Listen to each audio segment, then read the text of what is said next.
আদালতের কাঠগড়ায় দাঁড়িয়ে উত্তেজিত কণ্ঠে বলেছেন, আমি একজন মুক্তিযোদ্ধা, আমাকে হাতকড়া পরানো হয়েছে। সাবেক মন্ত্রী শাহজাহান খানের কণ্ঠে ছিল অভিমান, চোখে মুখে ছিল ক্ষোভ।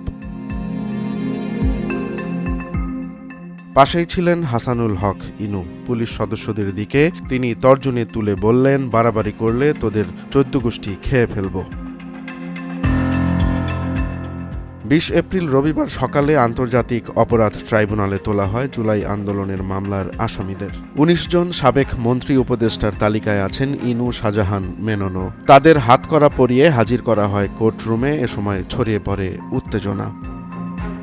সাধারণ ফ্যানের দিন শেষ, আকিস ফ্যানে বাংলাদেশ।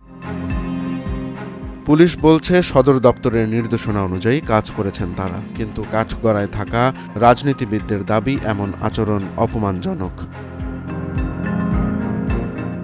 পুলিশ সদস্য অভিযোগ করে বলেন, প্রিজন ভ্যানে তাদের বলা হয়েছে রাজাকারের বাচ্চা, হুমকি দেয়া হয়েছে, দেখে নেব তোদের। ট্রাইব্যুনাল বলেছে, আসামি যদি উশৃঙ্খল আচরণ করে পুলিশ ব্যবস্থা নিতে পারবে, তবে পুলিশকেও বাড়াবাড়ি না করার পরামর্শ দিয়েছে বিচারকরা। জুনায়েদ আহমেদ পলক বলেন, একটা দেশ এভাবে চলতে পারে না। আর শাহজাহান খানের প্রশ্ন, রাজাকারদেরও তো আমরা হাতকড়া পরাইনি, আমাদের পরানো হলো কেন? ট্রাইব্যুনালের ভেতরে হাতকড়া নয় এমন দাবি করলেন আওয়ামী লীগ সময়কার বিভিন্ন অভিযোগে অভিযুক্ত সাবেক মন্ত্রীরা। তাদের কণ্ঠে অভিমান আর পুলিশ সদস্যদের মুখে বিস্ময়। সব মিলিয়ে আদালত চত্বর যেন হয়ে উঠেছিল রাজনৈতিক উত্তাপের এক মঞ্চ।